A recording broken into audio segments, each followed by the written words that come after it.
নমস্কার বন্ধুরা, বর্ণালীদের চ্যানেলে আপনাদের সবাইকে স্বাগত জানাই। আজকে বানাবো বিট গাজর আর আলুর টিক্কি। সেই জন্য উপকরণ নিয়েছি, আলু সিদ্ধ করে রেখেছি, বিট গাজর গ্রেট করে নিয়েছি, পেঁয়াজ কুচি নিয়েছি, আদা কুচি, লঙ্কা কুচি আর বেসন নিয়েছি। দেখো কড়া গরম হয়ে গেছে, কড়াই তেল দিয়ে দিব, পেঁয়াজ কুচি দিয়ে দিলাম। পেঁয়াজটা আমি ভাজা ভাজা করে নিব।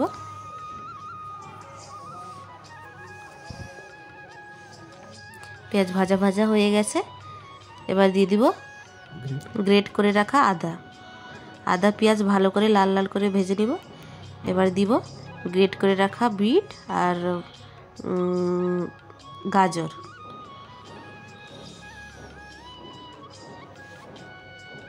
বিট গাজরটা আমি ভালো করে নেড়ে চেড়ে নেব।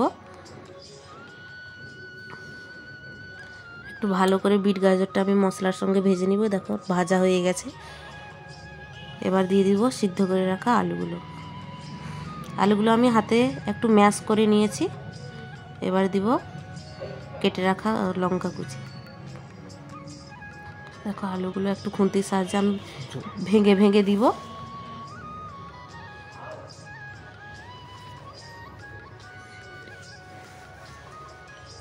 দেখো সব কিছু আমি বিট গাজর আলু সব কিছু আমি একসঙ্গে মিশিয়ে নিলাম এবং আলুগুলো আমি খুন্তির সাহায্যে একটু ভেঙে ভেঙে নিচ্ছি।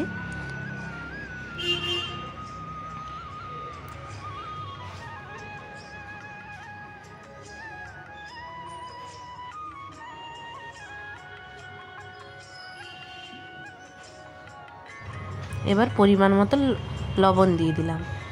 লবণ দিয়ে ভালো করে মিশিয়ে নিব। দেখো পুরটা আমার রেডি হয়ে গেছে। এবার একটা আমি প্লেটে পুরটা নামিয়ে নিব।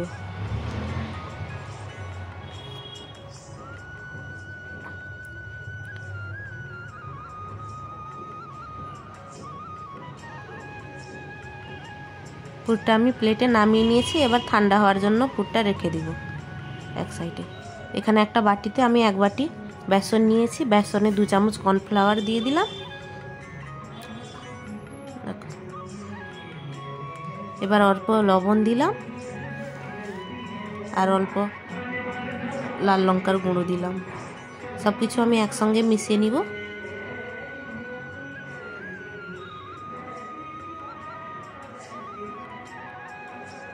এবার অল্প অল্প জল দিয়ে একটা পাতলা ব্যাটার তৈরি করে নেব।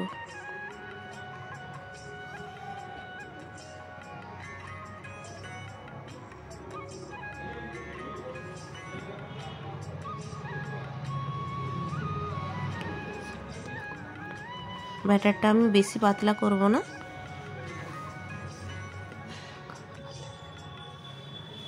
আর একটু জল দিয়ে দিলাম। জল দিয়ে ভালো করে ব্যাটারটাকে আমি ফেটিয়ে নেব। ব্যাটারটাকে আমি ভালো করে ফেটিয়ে নিয়েছি। দেখো এইভাবে ঠিক ব্যাটারের ঘনত্বটা আছে, ঠিক এইভাবে রাখতে হবে ব্যাটারের ঘনত্বটা। দেখো এখানে পুরটা একটু ঠান্ডা হয়ে গেছে। আমি এখানে দিয়ে দিলাম ধনেপাতা কুচি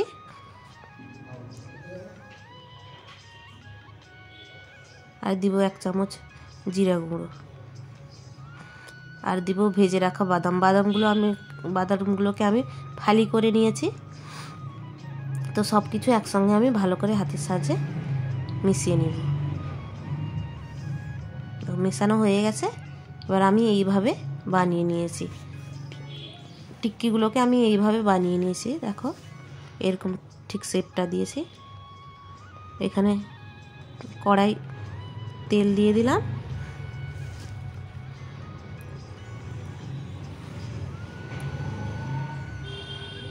তেলটা গরম হয়ে গেছে। এবার বানিয়ে রাখা টিক্কিগুলোকে বেসনের মধ্যে ভালো করে ডুবিয়ে নিব। দেখো ভালো করে আমি ডুবিয়ে নিয়েছি টিক্কিগুলোকে। কড়াইতে দিয়ে দিব। কড়াই তেল গরম হয়ে গেছে ভালো করে। এবার টিক্কিগুলোকে আমি দিয়ে দিব কড়াইতে।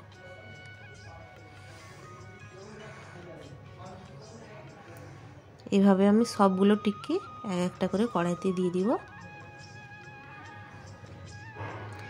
দেখো টিক্কিগুলো ঠিক লাল লাল করে ভাজা হয়ে গেছে। এবার আমি এগুলোকে একটা প্লেটে তুলে নিব।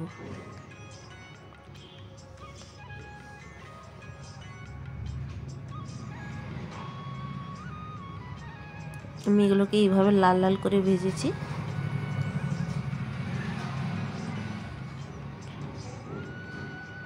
প্লেটে তুলে নিয়েছি। এবার বাকি টিক্কিগুলোকে বেসনের মধ্যে ডুবিয়ে আমি কড়াই দিয়ে দিয়েছি। দেখো রেডি হয়ে গেছে বিট গাজর আলুর টিক্কি। এখনকার মতো ভিডিওটি এই পর্যন্ত। দেখা হচ্ছে নেক্সট ভিডিওতে। সবাই ভালো